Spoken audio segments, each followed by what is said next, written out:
కొందనాలు కనికర పూర్ణడానికి స్తోత్రాలు ప్రభు. యేసయ్యాని కొందనాలు.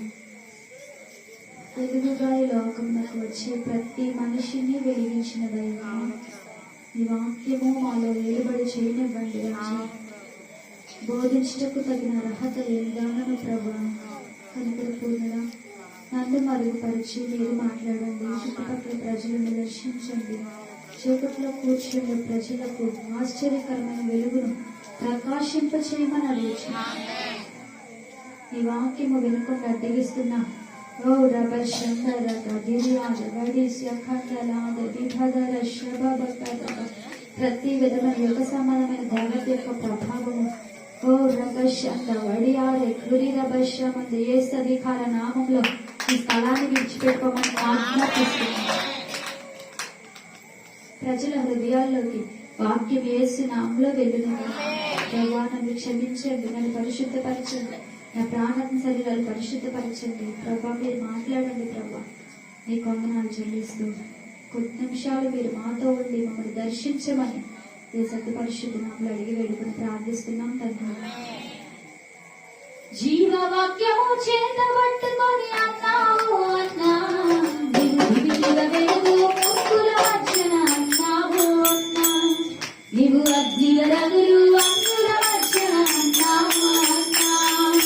జీవవాక్యము చేత పట్టుకొని అన్నావు అన్నా నీవు వెలుగు ముక్కుల మధ్యన అన్నావు అన్నా. నీవు అగ్నిల రగులు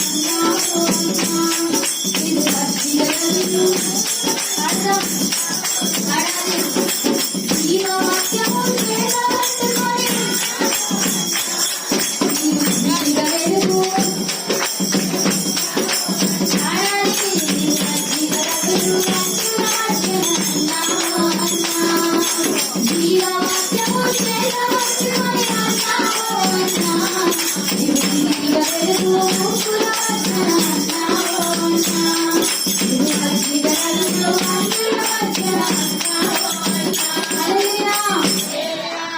మత్తయి 2వ అధ్యాయము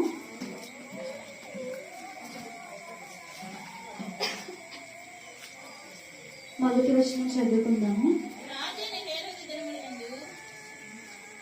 రాజైన హేరోదు దినములందు యూదయ దేశపు బెత్లెహేములో యేసు పుట్టిన పిమ్మట ఇదిగో తూర్పు దేశపు జ్ఞానులు యెరూషలేమునకు వచ్చి, యూదుల రాజుగా పుట్టిన వాడు ఎక్కడనన్నాడు? తూర్పు దిక్కున మేము ఆయన నక్షత్రము చూచి ఆయనను పూజింపవచ్చితిమని చెప్పిరి. చాలండి. హల్లెలూయా. ఈ వాక్యం ఎంతమందికి తెలుసు? చెయ్యత్తండి, పర్లేదు. ఈ వాక్యం ఎంతమందికి తెలుసు? ప్రియమైన వాళ్ళారా, మనకి ఈ వాక్యం తెలుసు. బయట వాళ్ళకి యేసుప్రభు పుట్టుక కోసం కూడా తెలియదు. కనీసం చాలా మందికి ఏదో క్రిస్మస్ వస్తుంది, సెలబ్రేషన్స్ చేసుకుంటారు, స్టార్ తగిలిస్తారని తెలుసు తప్ప చాలా మందికి మాక్సిమం యేసుప్రభు పుట్టుక కోసం తెలియదు. అన్ని సంవత్సరాల నుంచి వింటున్నారు, మనం చెప్తున్నామని మనం అనుకుంటాం, కానీ వాళ్ళు మనసు పెట్టరు. ఎందుకులే ఏదో ఉంటుందా అనేసి వదిలేస్తారు. నాకు మొన్నే తెలిసింది ఈ విషయం. చాలా మందికి యేసుప్రభు పుట్టుక కోసం తెలియదని. అయితే మీరు చెప్పడానికి మీకు తెలుసా? యేసుప్రభు పుట్టుక కోసం ఎంతమందికి తెలుసు? చేతులు ఎత్తండి అమ్మా. తెలిసిన వాళ్ళు. తెలీదా? ఎవరికి తెలీదా? నేను ఏం ప్రశ్న అడగలేండి ఇప్పుడు. సరే, యేసుప్రభు పుట్టినప్పుడు ఒక నక్షత్రం ఆకాశంలో పుట్టిందని ఎంతమందికి తెలుసు? దీనికన్నా ఎత్తండి. నేను ఇంకేం అడగను. తెలుసా? మీకు తెలియదు ఎవరికి? మరి ఎత్తండి. చేతులు ఎత్తానికి సిగ్గెందుకు? అందరి ముందు ప్రభుని ఒప్పుకుంటేనే ప్రభు అందరి ముందు మనల్ని ఒప్పుకుంటాడు. హల్లెలూయా. నక్షత్రం ఆకాశంలో పుట్టింది ఎప్పుడు? ఈ ప్రపంచంలో ఎవరు పుట్టినప్పుడన్నా ఒక నక్షత్రం పుట్టిందా? లేదు. ఇది ప్రపంచానికి వండరా కాదా? వింత. ప్రపంచానికి ఒక వింత. ఏంటి? యేసు పుట్టినప్పుడు ప్రపంచానికే వింత కాదు, విశ్వానికే ఇంత. ఎందుకంటే నక్షత్రాలు ఎప్పుడు పుడతాయో ఎవరు చెప్పలేరు, ఎప్పుడు ఎప్పుడు మాయమైపోతాయో బ్లాస్ట్ అయిపోతాయో ఎవరు చెప్పలేరు. కానీ యేసు ప్రభు పుట్టినప్పుడు నక్షత్రం పుట్టింది అని ఎలా కనుక్కున్నారు? అసలు ఎలా కనుక్కున్నారు? దోత వచ్చి నక్షత్రం వచ్చిందని చెప్పలేదు. దావీదు పట్టణంలో నేను రక్షకుడు మీ కొరకు పుట్టి ఉన్నాడు, ఈయన ప్రభు అని క్రీస్తు అని చెప్పి ఆనవాళ్ళు చెప్పింది. ఏంటి, పొత్తిగుడ్డలతో ఓ బిడ్డ చుట్టబడి అక్కడ పరండి పెట్టి ఉంటారు, వెళ్ళి చూడండి అని చెప్పాడు దేవదూత. అంతే తప్ప నక్షత్రం పుట్టిందని చెప్పలేదు. మరి మీరు చెప్పండి, ఎలా వాళ్ళు కనుక్కున్నారు? అప్పుడు టెలిస్కోపులు లేవు. ఇప్పుడు నక్షత్రాలు చూడడానికి ఈ విశ్వాన్ని అంతా పరిశీలించడానికి టెలిస్కోపులు వచ్చాయి, కానీ అప్పుడు లేవు టెలిస్కోపులు. చెప్పండి, మీరు ఎలా కనుక్కోనంటారు నక్షత్రం వెలిసిందని?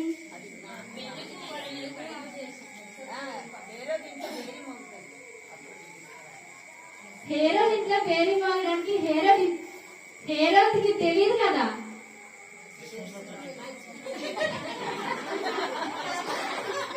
హల్లెలూయా. సరే, నక్షత్రం పుట్టిందని అందరికీ తెలియలేదు, కానీ తూర్పు దేశపు జ్ఞానులు నక్షత్రాన్ని చూశారు. అంటే వారి జ్ఞానం ఎలా ఉందంటే, వాళ్ళ లేఖనాలు బాగా పరిశీలించి ఒకనొక టైంలో ఒక ఆయన పుడతారు, ఆయన ప్రపంచం అంతటికి రక్షకుడు. ఆయన పుట్టినప్పుడు మనకి సూచన ఏంటి అంటే, ఆకాశంలో ఖచ్చితంగా ఒక నక్షత్రం కనబడుతుంది. ఆకాశంలో ఖచ్చితంగా ఒక నక్షత్రం కనబడుతుంది అని వాళ్ళకి సూచన అన్నమాట. గుర్తు పెట్టుకొని ఉన్నారు. అలాగా వాళ్ళే కాదు, వాళ్ళ ముందు ముందు ముందు జ్ఞానులు అందరూ కూడా గుర్తు పెట్టుకొని ఉన్నారు. ఏంటంటే, ప్రవచనం ఒకటి చెప్పబడింది, ఆకాశంలో నక్షత్రం పడుతుందని. రక్షకుడు హలో అక్షయ్ మాట్లాడకూడదు. ఆకాశంలో నక్షత్రం పడుతుంది, పుట్టిన వెంటనే మనం ఇంకా మనకు సూచన ఇంకా పుట్టేశాడని అర్థం అని వాళ్ళు ఏం చేశారు, జ్ఞాపకం పెట్టుకున్నారు. ఆ విషయాన్ని జ్ఞాపకం పెట్టుకొని తమ పిల్లలకి పిల్లలకి పిల్లలకి పిల్లలకి నేర్పిస్తూ వచ్చారు. ఎప్పుడు పుడతాడో తెలియదు కాబట్టి నేర్పిస్తూ వచ్చారు. ఎప్పుడైనా మీకు నక్షత్రం కనబడితే, ఇప్పుడే పుట్టినట్టు కనబడితే చూసుకోండి అని. అన్ని నక్షత్రాలు ఉంటాయి కదా, నక్షత్రం ఎలా తెలిసిందంటారు?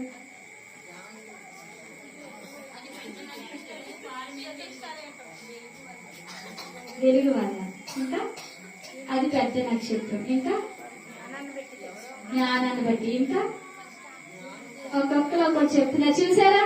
ఇప్పుడు మనకి ఏం తెలియదు, కానీ ఒక్కొక్కరు ఒక్కొక్క పాయింట్ చెప్పామా లేదా? నవ్వుతూ ఉండండి, పర్లేదు. మనం మాట్లాడుకున్న నక్షత్రాల కోసమే, వార్నింగ్ ఏం కాదులేదు. అన్ని నక్షత్రాల్లో ఆ నక్షత్రం విచిత్రంగా ఉండడం అంటే అదే, కొంచెం డిఫరెంట్ గా ఉంది. ఓకే, వాళ్ళు కనుక్కోవడానికన్నా అదే కరెక్ట్. అన్ని నక్షత్రాల కన్నా ఆ నక్షత్రం డిఫరెంట్ గా ఉంది, ప్రకాశవంతంగా ఉంది, పెద్ద నక్షత్రంగా ఉంది. ఇంకేం చెప్పారు? వెలుగు అంటే ప్రకాశంగా ఉంది. ఈ ప్రకాశంగా ఉన్నదాన్ని ఎవరు కనిపెట్టారు? వీళ్ళు ఏ వచనం చూసి నక్షత్రం వస్తుందని చెప్పారు? ఇప్పుడు మీరు ఇప్పుడు వెతకండి బైబిల్లో. పాత నిబంధనలో ఒక నక్షత్రం వస్తుందని ఎక్కడుంది? తీయండి, తీసి చదవండి.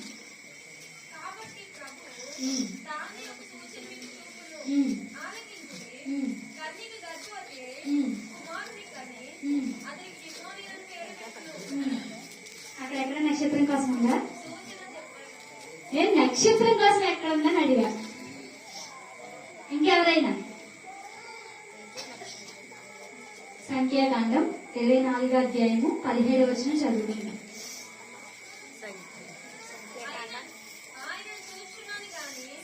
బైబిల్స్ ఏమయ్యాయి? బైబిల్ అది బైబిల్ చాలా మంది ఫోన్స్ తెచ్చుకున్నారు, టెక్నాలజీ పెరిగిపోయినట్టు.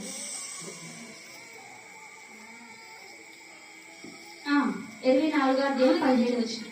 ఆయన చూస్తున్నాను గాని ప్రస్తుతం ఉన్నట్టు కాదు, ఆయన చూస్తున్నాను గాని సమీపంలో ఉన్నట్టు కాదు.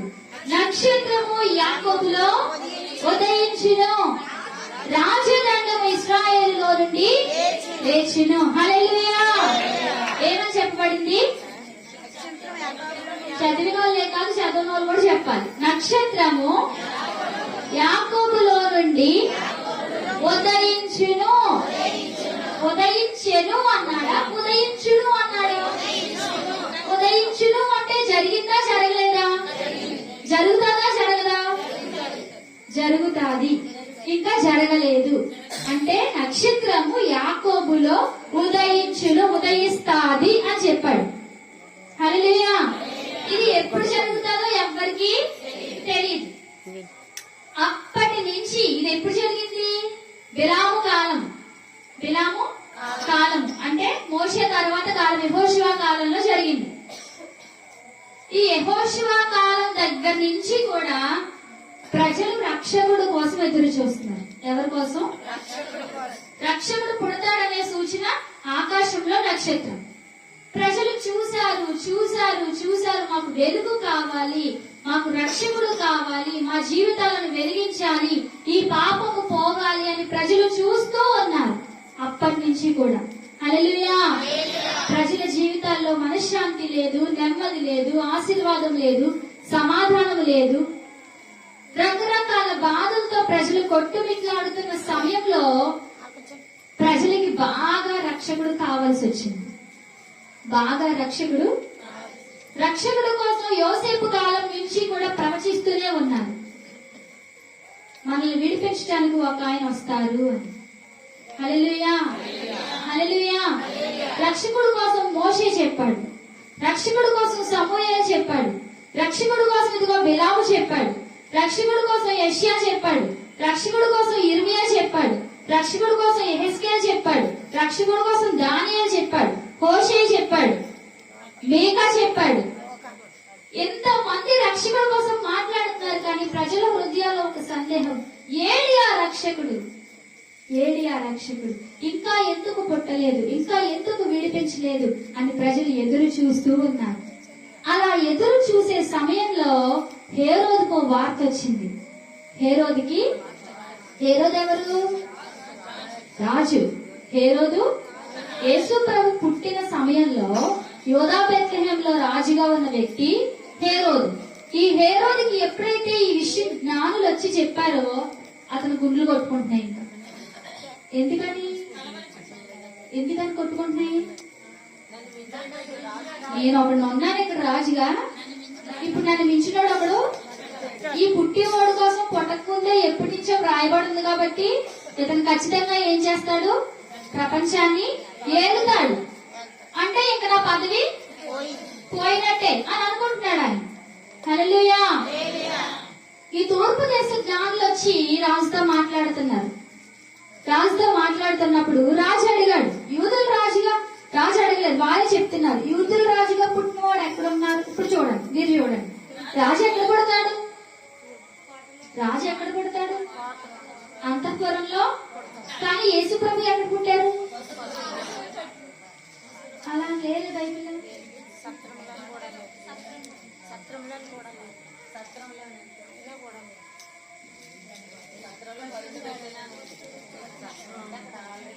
బా, మీ అందరు కలిసి డిబేట్ పెట్టాలి. హల్లెలూయా. నిజమే, యేసు ప్రభు ఎక్కడ పుట్టాడో బైబిల్లో రాయబడలేదు, కానీ యేసు ప్రభు సత్రంలోనే పుట్టాడు. హల్లెలూయా. ఇంకో విషయం చెప్పనా, అది సత్రం కూడా కాదు, యేసు ప్రభు సొంత ఇల్లు అది. హల్లెలూయా. హల్లెలూయా. దావీదు టైంలో దావీదు నాన్న యెషై గారి సొంత ఇల్లు యేసు ప్రభు పుట్టిన స్థలం. ఆ సొంత ఇల్లు దావీదు కాస్త రాజు అయిన తర్వాత ఒక వ్యక్తికి ఇచ్చి దీన్ని చూసుకొని చెప్పాడంట. ఇల్లు ఇచ్చేసి, అదొక తొలవబడిన రాతిలో ఉండే స్థలం అన్నమాట. అది ఇచ్చేసి చూసుకోమని చెప్తే అతను ఆ కొడుకులకి దావీదు తన కుమారులకి ఇవ్వలేదు, స్వాస్థ్యంగా చూసుకుంటారో చూసుకోరన్న ఉద్దేశంతో తన దాసునికి ఇచ్చాడు. దాసునికి ఇస్తే అలాగ వచ్చిన తర్వాత ఏమైందంటే ఇంకా దాన్ని ఎవరైనా వస్తే ఇచ్చే అతిథి గృహంగా సత్రంగా మార్చేశారు. కానీ సత్రంగా తిరిగి యోసేపు ఎక్కడికి వచ్చాడు? అక్కడికే వచ్చాడు. అక్కడికే వస్తే యేసుప్రభు ఎక్కడ పుట్టినట్టు? దావీదు కుమారుడు ఎక్కడ పుట్టాడు? ఇప్పుడు ఆయన ఇంట్లో పుట్టాడు. హల్లెలూయా. దావీదు కుమారుడు ఎక్కడ పుట్టాడు? గొప్ప విషయమా కాదా? హల్లెలూయా. అది చరిత్ర. అయితే నేను ఇందాక క్వశ్చన్ అడిగాను, ఏంటి? రాజు ఎక్కడ పుడతాడని అడిగాను కదా. రాజు అంతఃపురంలో పుడతాడు, కానీ యేసు ప్రభు సత్రంలో పుట్టారు. ప్రపంచం అంతటినీ సృష్టించి సర్వ సృష్టికి సృష్టికర్త అయిన దేవుడు మనకి ఇల్లుగా ఈ లోకాన్ని ఇచ్చాడు. మీరుండే స్థలం ఇది అని. కానీ సర్వాధికారి అయిన దేవుడు పుట్టడానికి కానీ పడుకోవడానికి కానీ ఈ భూమి మీద స్థలం లేదు. ఆ స్థలము లేని కారణంగా ప్రసవించిన బిడ్డని ఎక్కడ పడుకోబెట్టాలో తల్లికి తెలియక అక్కడ పశువులు ఉన్నాయి, రకరకాల పశువులు. ఎవరు పశువులు అనుకున్నారు? సత్రం అంటే అదేదో పశువుల పాక కాదు. సత్రం అంటే ఎవరు ఒంటెల మీద గాడిదల మీద ఎవరైతే వస్తున్నారో వాళ్ళందరూ కూడా ఉండడానికి ఉండే స్థలము. రాత్రి ఎక్కడికి వెళ్ళలేరు కాబట్టి అక్కడ నివాసం చేస్తారు. ఆ రాత్రి ఎంతమంది వచ్చారో తెలియదు. పైగా యూదుల జనసంఖ్య రాసే సమయం అది. ఏ సమయము? జనసంఖ్య రాసే సమయం. వచ్చిన వాళ్ళందరూ తిరిగి వెళ్ళిపోవాలి ఊర్లకి. నైట్ గా అక్కడ ఉన్నారు కాబట్టి అసలు ఏ ఇల్లు ఖాళీ లేదు. ఏ ఇల్లు మొత్తానికి సత్రానికి వచ్చారు. సత్రంలో కూడా ఖాళీ లేదు. ప్రసవించేసిన బిడ్డను పడుకోబెట్టడానికి స్థలము లేదు. అందుకే అక్కడ పశువుల తోటి ఉంటే దాన్ని తీసుకొచ్చి అందులో వేసింది మరియమ్మ. హల్లెలూయా. హల్లెలూయా. ఇప్పుడు ఈ స్టోరీ అంతా మనకు అవసరం లేదు, కానీ మనకు కావాల్సింది ఏంటి? నక్షత్రం. ఏం కావాలి? నక్షత్రం. ఇప్పుడు వాళ్ళు నక్షత్రాన్ని చూశారు. ఆ నక్షత్రాన్ని చూసిన జ్ఞానులు చెప్తున్నారు, మేము ఆ నక్షత్రాన్ని చూసాము అంటే ఖచ్చితంగా పుట్టుంటాడు. మీ ఇంట్లో కానీ పుట్టాడేమో, రాజుల ఇల్లు కదా అని చెప్పి మీ ఇంటికి వచ్చి చూస్తున్నామని హేరోజ్ రాజు దగ్గరికి వచ్చారు. చూసేటప్పుడు అక్కడ యేసు ప్రభు లేరు. యేసు ప్రభు ఆ ఇంట్లో పుట్టలేదు. పుట్టలేసరి కదా ఈ హేరోద్ రాజు కలవరం వచ్చేసింది. బాబోయ్ పుట్టేశాడని చెప్పేసి, మీరు వెళ్ళండి, చూడండి, ఎక్కడ పుట్టాడో కనుక్కొని వచ్చి నాకు సమాచారం ఇవ్వండి అని చెప్పాడు. వీళ్ళు వెళ్ళారు. ప్రియమైన వాళ్ళారా, ఈ నక్షత్రం చేసిన పని ఏంటంటే 2వ అధ్యాయం 9వ వచనం చూద్దాం. వారు రాజు మాట విని బయలుదేరిపోవచ్చుండగా ఇదిగో వారు చూసిన నక్షత్రము ఆ శిశువు ఉండే చోటికి మీదుగా వచ్చి నిలుచు వరకు వారికి ముందుగా నడిచారు. హల్లెలూయా. ఈ నక్షత్రం ఏం చేసిందంట? వీళ్ళు వెళ్ళారు. వెళ్ళిన తర్వాత ఇల్లు ఏ ఇల్లు తెలియదు వాళ్ళకి. కాబట్టి ఆ నక్షత్రము వీరికి త్రోవ చూపించింది. వీళ్ళ ఇంట్లోకి వెళ్ళే వరకు కూడా వాళ్ళకి ముందుగా నడిచిందంట. ఎవరు నడిచారు? నక్షత్రం. అంటే మరొక మాటలో చెప్పాలి అంటే త్రోవ చూపే దేవదూత. హల్లెలూయా. హల్లెలూయా. త్రోవ చూపే. ఈ నక్షత్రం చేసిన పనేంటి?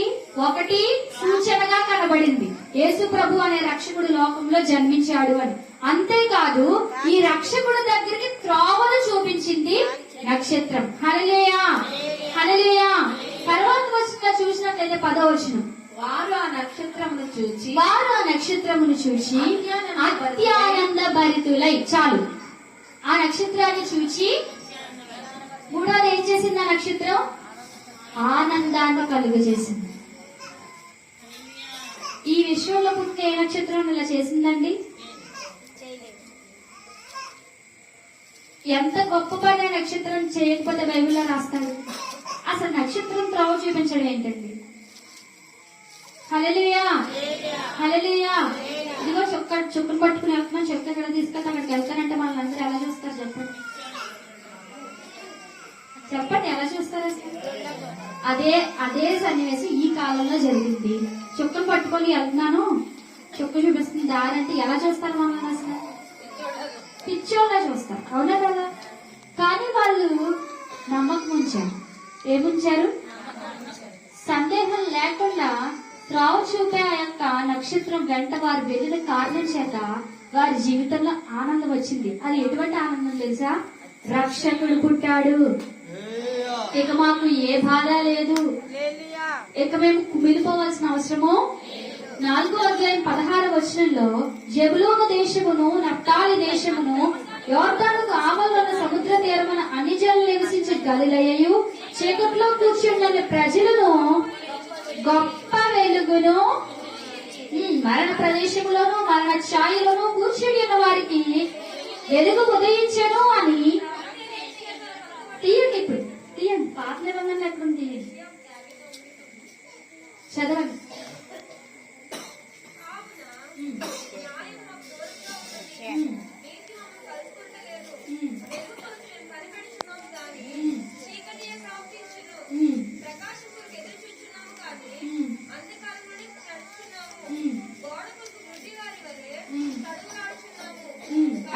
అక్కడ ఎక్కడైనా వెలుగు ఉదయించిందా ఇంకా లేదా?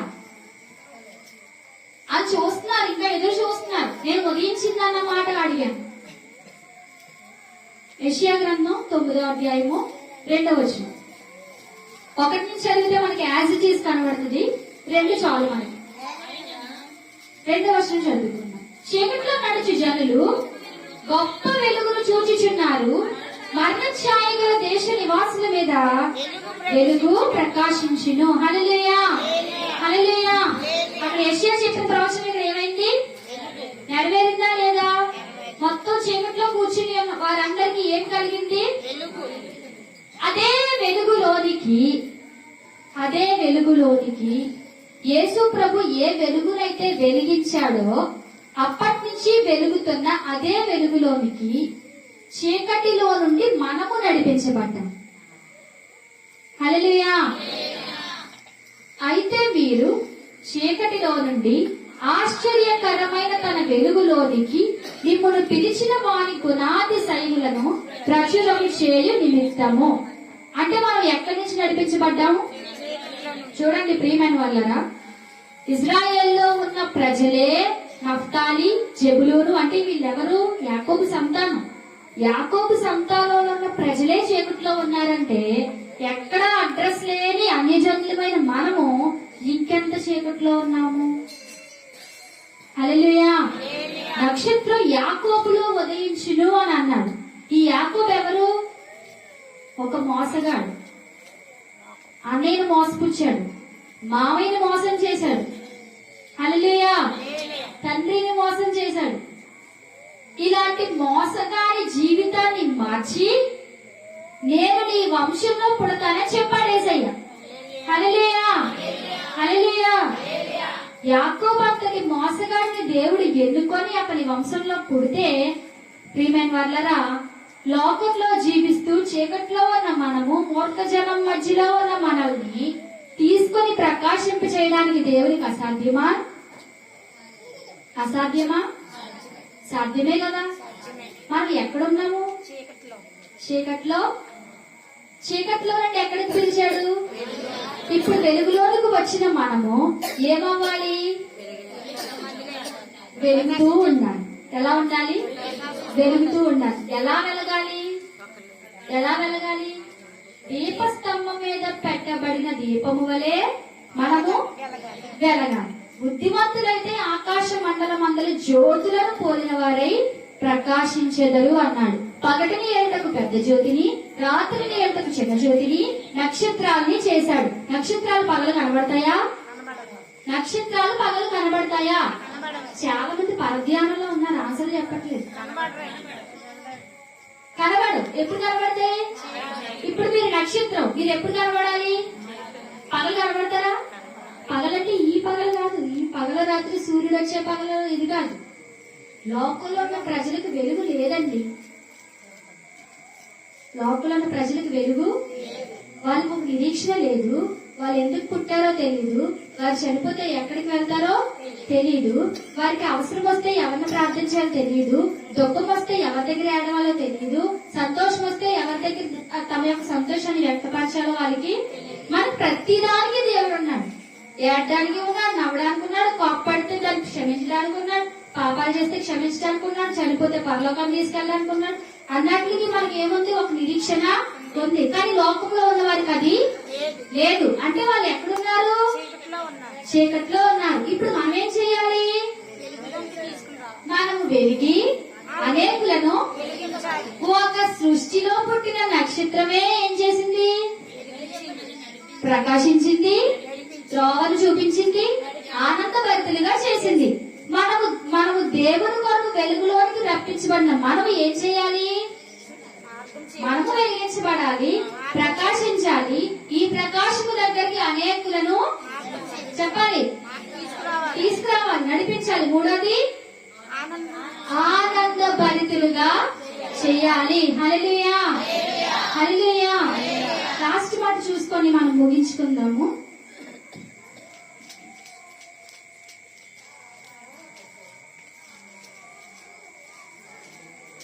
మూర్ఖమైన వక్ర జనం మధ్యల, మూర్ఖమైన వక్ర జనం మధ్యల ముత్యం వలె నేనుండాలి యేసయ్యా. దివిటినై వెలుగుతుండాలి యేసయ్యా. ముత్యం వలె నేనుండాలి యేసయ్యా. దివిటినై వెలుగుతుండాలి యేసయ్యా. ఫిలిప్పీయులకు రాసిన పత్రిక 2వ అధ్యాయం 16వ వచనం. ఫిలిప్పీయులకు రాసిన పత్రిక 2వ అధ్యాయం 16వ వచనం. అట్టి జనము మధ్యను మీరు జీవవాక్యమును చేతపట్టుకుని లోకమందు జ్యోతుల వలె కనబడుచున్నారు. హల్లెలూయా, హల్లెలూయా. ఈ లోకంలో ఉన్న మూర్ఖ జనము మధ్య, వక్ర జనము మధ్య మనం ఎలా ఉండాలి? ఎలా ఉండాలి? జ్యోతుల వలె ఉండాలి. ఎలా ఉండాలి? జ్యోతుల వలె ఉండాలి. ఎందుకంటే మన ప్రభువైన యేసుక్రీస్తు వెలుగై ఉన్నారు. మన ప్రభువైన యేసుక్రీస్తు ప్రకాశమానమైన చొక్కా అయి ఉన్నారు. ప్రకటన గ్రంథం 22వ అధ్యాయం 17వ వచనంలో 16వ వచనంలో చూసినట్లయితే, నేను దావీదు పేరును వంశమును ప్రకాశమానమునైన వేకువ చొక్కనై ఉన్నాను అని అంటాడు ఆయన. హల్లెలూయా, హల్లెలూయా. ప్రియమైన వారలారా, ఈ లోకంలో చీకట్లో ఏమున్నాయంటే శరీర కార్యాలు అన్ని ఉన్నాయి. జారత్వము, అపవిత్రత, కాముకత్వము, విగ్రహారాధన, అభిచారము, ద్వేషములు, కలహములు, మత్సరములు, క్రోధములు, భేదములు, కక్షలు, విమతములు, అసూయలు, మత్తతులు, అల్లర్తములు నాటపాటల లోకంలో. మరి వెలుగులో ఏముంటాయి? వెలుగులో ఏముంటాయి? వెలుగులో జారత్వం ఉంటదా? వెలుగులో వ్యభిచారం ఉంటదా? వెలుగులో కక్ష ఉంటదా? వెలుగులో మత్సరం ఉంటదా? వెలుగులో అసూయ ఉంటదా? వెలుగులో అల్లరితో కూడిన నాటపాట్లు ఉంటాయా? ఒకవేళ అవి మనలో ఉంటే మనం ఎక్కడున్నామని అర్థం? చీకట్లోనే ఉన్నాం. మనం చీకట్లో ఉంటే ఎవరిని దేవుని సన్నిధికి నడిపిస్తాం? మన చీకట్లో ఉంటే ఎవరినైనా నడిపించగలమా? మన నోట బూతుంటే ఎవరినైనా వెలుగులోకి నడిపించగలమా? మన నోట అబద్ధం ఉంటే ఎవరినైనా దేవుని సన్నిధికి నడిపించగలమా? హల్లెలూయా. మన హృదయం మోసపోయిందైతే, మన హృదయం అపవిత్రమైపోయిందైతే, మన దేహం అపవిత్రమైపోయిందైతే ఎవరినైనా ప్రభు సన్నిధికి నడిపించగలమా? అంటే కనీసం నక్షత్రం చేసే పని మనము సృష్టిలో ఒక నక్షత్రం చేసిన పని కూడా మనము చేయలేదు. హల్లెలూయా. ప్రభు వాక్యం చెప్తుంది ఎఫెసీయులకు రాసిన పత్రిక 5వ అధ్యాయం 8వ వచనంలో, మీరు పూర్వమందు చీకటి అయి ఉంటిరి, ఇప్పుడైతే ప్రభు నందు వెలుగై ఉన్నారు. వెలుగు ఫలము సమస్త విధములైన మంచితనము, నీతి, సత్యం అను వాటిలో. ఎఫెసీయులకు రాసిన పత్రిక 5వ అధ్యాయం 9వ వచనం చదివాం. పూర్వమందు చీకట్లో ఉన్నాము, ఇప్పుడు ఆశ్చర్యకరమైన వెలుగులోనికి నడిపించబడ్డాము. వెలుగు యొక్క ఫలం ఏంటి?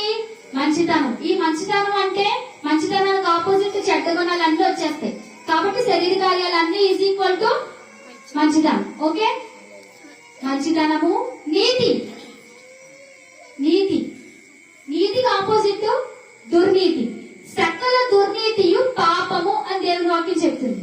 సకల దుర్నీతియు అంటే వెలుగులో ఉన్నవారు పాపము చేయరు, వెలుగులో ఉన్నవారు దుర్నీతి చేయరు. ఇంకేముంది అక్కడ? మంచితనము, నీతి, సత్యము. సత్యానికి ఆపోజిట్ అబద్ధం. అబద్ధములకు జనకుడు సాతాను, అపవాది. అపవాది ఎక్కడున్నాడు? వాడు చీకట్లో ఉన్నాడు, అందరినీ చీకట్లోనికి లాగడానికి. కానీ ఈ చీకట్లో ఒక వెలుగుగా, ఒక నక్షత్రంగా నీవు ప్రకాశిస్తే మంచితనము, నీతి, సత్యము అనే వాటిని కట్టుకొని నీవు మంచిగా ఉండి, నీవు వెలుగై ఉండి ఈ చీకటిలో ప్రకాశిస్తే ఆ చీకటి అంతా ఏమవుతుంది? లైట్ వేసినంటే ఏమవుతుంది? చీకటి ఏమవుతుంది? పోతుంది. హల్లెలూయా, హల్లెలూయా. ఇల్లంతా నింపాలంటే దేంతో నింపచ్చు? ఒక కొవ్వొత్తితో. ఇంక దేంతో నింపగలమా? చెప్పండి, ఇంక దేంతో నింపుతారా? ఇల్లంతా నింపాలంటే దేంతోనన్నా నింపగలమా? ఎన్నేనే వేస్తారు అందులో? ఎక్కడ చిన్న ఖాళీ కూడా ఉండకూడదు. ఈ 5 నిమిషాలు టైం ఇచ్చారు, ఏం చేస్తారు? ఒక అగ్గిపెట్ట, కొవ్వొత్తి, లేదా దీపం గుద్దో, లైట్, టార్చ్ లైట్, ఏదో ఒకటి. మొత్తం ఇల్లంతా హల్లెలూయా, హల్లెలూయా. మనము ఒక జ్యోతిగా కనబడినప్పుడు ఖాళీ స్థలం ఉండనే ఉండదు. మొత్తం వెలిగే. ఎటు చూసినా క్రైస్తవులే, ఎటు చూసినా దేవుని పెట్టే. అరే, కిల్లపూడి ఎప్పుడు మారిపోయింది? ఇది క్రీస్తుపూడిగా మారిపోయింది ఏంటంటారు. హల్లెలూయా. ప్రియమైన వాళ్ళారా, ఒకసారి ఊహించుకోండి, పక్కనోళ్ళు, ఎదురోళ్ళు, ఇటోళ్ళు క్రిస్టియన్సే ఉన్నారనుకోండి. మీరు అలా వెళ్తుంటే మొత్తం మీరంతా క్రైస్తవులు ఉన్నారు, అందరూ వెళ్తుంటే ప్రేమగా చెప్తున్నారు. అలా రోడ్డు మీద అడుగు పెట్టారు, అక్కడ క్రిస్టియన్స్ ఉన్నారు, వాళ్ళు ప్రేమగా చెప్తున్నారు. మీరు ఎంత దూరం వెళ్తే అంతమంది ప్రేమగా చెప్తారు. ఎలా ఉంటది? అంటే మీరు ఏమవ్వాలి? ఫస్ట్ వెలుగై ఉండాలి, దివిటి వలె ఉండాలి, జ్యోతిగా ఉండాలి, కొవ్వొత్తిగా ఉండాలి, దీపముగా ఉండాలి, టార్చ్ లైట్ గా ఉండాలి. హల్లెలూయా. మనము వెలిగి అనేకులను వెలిగించాలి. ఈ వెలిగించేది ఏంటి? మంచితనము, నీతి, సత్యము. ఈ 3 ఉంటే మనము వెలిగినట్టు లెక్క. హల్లెలూయా, హల్లెలూయా. ప్రభువుకి ఏది ప్రీతికరమో దానిని పరీక్షించుచు వెలుగు సంబంధుల వలె నడుచుకొనుడి. అంటే దేవునికి ఇష్టమైందే చేయాలి, ఇష్టం లేనిది చేయకూడదు. అప్పుడు మనం వెలుగులో ఉన్నట్టు లెక్క. నెక్స్ట్, నిష్ఫలమైన అంధకార క్రియల్లో పాలివారై ఉండక వాటిని ఎక్కడ ఉండకూడదు అన్నాడు? నిష్ఫలమైన అంటే ఫలితము లేని, ఫలము లేని అంధకార క్రియ. అసలు అంధకార క్రియ అంటే ఏంటి? చీకట్లో చేసే పాపము. దాన్ని ఏం చేయాలంట? దాంట్లో పాలివారై ఉండక దానిని ఖండించుడి. ఎందుకు తెలుసా? అట్టి క్రియలు చేయవారు రహస్యమందు జరిగించు పనులను కూర్చి మాట్లాడుట అయినను అవమానకరమై ఉన్నది, సిగ్గుకరమై ఉన్నది.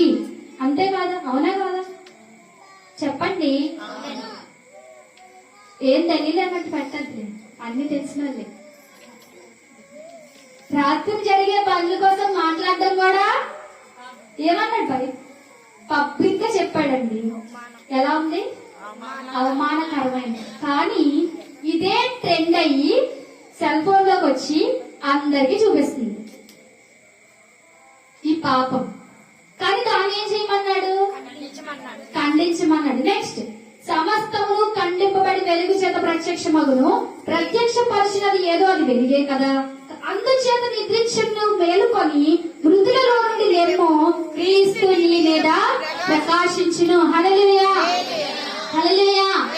ఒకవేళ నువ్వు చీకట్లో ఉంటే ఖచ్చితంగా ఒక రోజు వస్తుంది, చీకటి ప్రతి దాన్ని వెలుగు ప్రత్యక్షపరుస్తుంది. రహస్యంగా నువ్వు చేసిన ప్రతి తప్పు దేని చేత ప్రత్యక్షపరచబడుతుంది? వెలుగు చేత. కాబట్టి ఇంకా మృతుల్లో ఉండకు, చీకట్లో ఉండకు, ఇప్పుడే లేగు అంటున్నాడు. ఇప్పుడే లేచి నేర్కో, క్రీస్తు నీ మీద ప్రకాశించింది. లెమ్ము, తేజరిల్లుము, నీకు వెలుగు వచ్చినది. రాజులు నీ ఉదయకాంతికి వస్తారు, జనములు నీ వెలుగునకు పరిగెత్తి వస్తారని చెప్తున్నాడు. హల్లెలూయా. ఎప్పుడు ఇలా జరుగుతుందంటే మనము వెలిగినప్పుడు.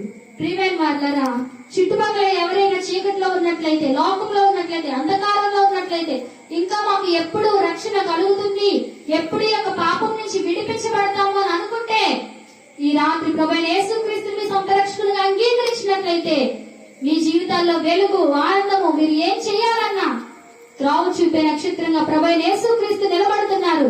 ప్రియమైన వాళ్ళ ఈ రాత్రికాల సమయంలో ఉన్న చోట మోకరించినట్లయితే, ప్రభువా నేను పాపిని, నన్ను క్షమించండి, నా పాప దోషములను కడగండి, నన్ను నీ బిడ్డగా చేర్చుకోవాలని ఎవరైతే చెబుతారో వారి జీవితాలను అడుగు పెట్టి సంతోషభరితులు చేయడానికి ప్రభువైన యేసుక్రీస్తు సిద్ధంగా ఉన్నారు.